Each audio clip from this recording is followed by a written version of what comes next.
Selamat datang. Kali ini kita akan bahas sesuatu yang deket banget sama kita semua, dunia maya dan identitas digital. Dua hal yang kayaknya udah jadi bagian dari napas kita sehari-hari ya. Nah, dalam pembahasan ini kita akan membedah karakteristik keduanya dengan materi yang disajikan oleh seorang pakar hukum siber, Bapak M. Fajrin. Coba deh kita renungkan sejenak. Setiap hari kan kita itu seolah-olah hidup di dua dunia. Ada dunia nyata, tempat kita beraktivitas fisik, dan ada dunia maya, tempat kita berselancar di internet. Tapi pertanyaannya, kita benar-benar paham nggak sih aturan main dan siapa diri kita di dunia yang kedua itu? Nah, ini yang akan kita coba cari tahu bersama. Oke, untuk memulainya, yuk kita samakan dulu pemahaman kita. Sebenarnya apa sih yang dimaksud dengan dunia maya atau yang sering disebut cyberspace itu? Jadi begini, dunia maya atau cyberspace itu pada dasarnya adalah, ya, sebuah dunia virtual. Dia nggak punya batas, diciptakan dari jaringan komputer yang saling terhubung di seluruh dunia. Disinilah interaksi digital kita terjadi, jauh melampaui sekat-sekat fisik atau geografis. Jadi, ini bukan ruang fisik ya, tapi lebih ke ruang untuk kita berkomunikasi dan bertukar data. Dan justru karena itu, aturan mainnya jadi beda banget sama dunia nyata. Nah, pertanyaannya sekarang, apa sih yang bikin dunia digital ini jadi, ya, begitu unik, begitu beda? Yuk, kita lihat satu persatu karakteristik utamanya.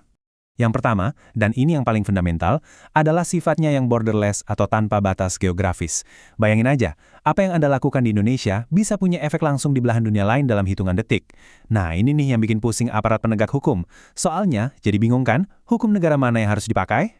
Karakteristik kedua adalah anonimitas. Di dunia maya, kita bisa aja bikin identitas yang sama sekali beda dari diri kita di dunia nyata. Nah, ini seperti pedang bermata dua nih. Satu sisi bagus buat kebebasan berekspresi.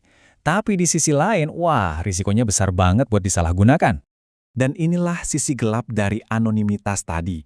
Karena bisa sembunyi di balik layar, pelaku kejahatan siber kayak hacker atau pencuri data itu jadi jauh lebih licin. Susah banget buat dilacak, apalagi ditangkap. Yang ketiga, ini penting banget. Persistensi informasi. Maksudnya, gampangnya gini, apapun yang sudah Anda unggah ke internet, itu bakal susah banget, bahkan hampir mustahil untuk dihapus total. Jejak digital itu abadi. Makanya konsep hak untuk dilupakan atau the right to be forgotten itu jadi tantangan yang luar biasa besar di dunia digital. Dan yang keempat, tentu saja, kecepatan dan skalanya yang global. Sebuah informasi, entah itu baik atau buruk, bisa viral dalam sekejap, menyebar ke seluruh dunia, menjangkau jutaan orang cuma dalam hitungan detik. Luar biasa kan? Tapi ini juga yang bikin ngeri. Ini adalah kekuatan, sekaligus risiko terbesarnya. Oke, sekarang kita udah paham karakteristik dunianya. Kalau kita anggap dunia maya ini adalah sebuah negara baru, paspor kita buat masuk ke sana itu apa dong? Jawabannya adalah identitas digital kita. Dan ternyata, identitas digital ini bukan cuma konsep loh. Menurut hukum di Indonesia, tepatnya di UU Nomor 1 Tahun 2024, identitas digital itu didefinisikan sebagai informasi elektronik yang unik tentang seseorang atau badan hukum. Dan yang penting, penggunaannya itu ada di bawah kendali kita sendiri. Jadi, ini semacam pengakuan resmi dari negara atas diri kita di dunia maya. Terus, apa aja sih yang termasuk identitas digital? Wah, ternyata banyak. Ini bukan cuma soal nama akun media sosial ya, tapi juga mencakup informasi pribadi kita, password, data biometrik seperti sidik jari, sampai hal teknis seperti alamat IP dan jenis perangkat yang kita pakai. Semua potongan data ini, kalau digabungin, itulah yang membentuk siapa kita di dunia online. Nah, dengan adanya dunia baru ini, dengan identitas yang juga baru, tentu kita butuh aturan main kan? Perlu banget ada kerangka hukum yang jelas. Tujuannya apa? Ya, untuk menciptakan ketertiban dan yang paling penting, memberikan perlindungan bagi kita semua. Di Indonesia sendiri, kita punya dua pagar hukum utama nih. Yang pertama, ada UU ITE, yang baru saja diperbarui dengan UU Nomor 1 Tahun 2024. Fokusnya lebih ke ngatur transaksi elektronik dan nanganin kejahatan cyber.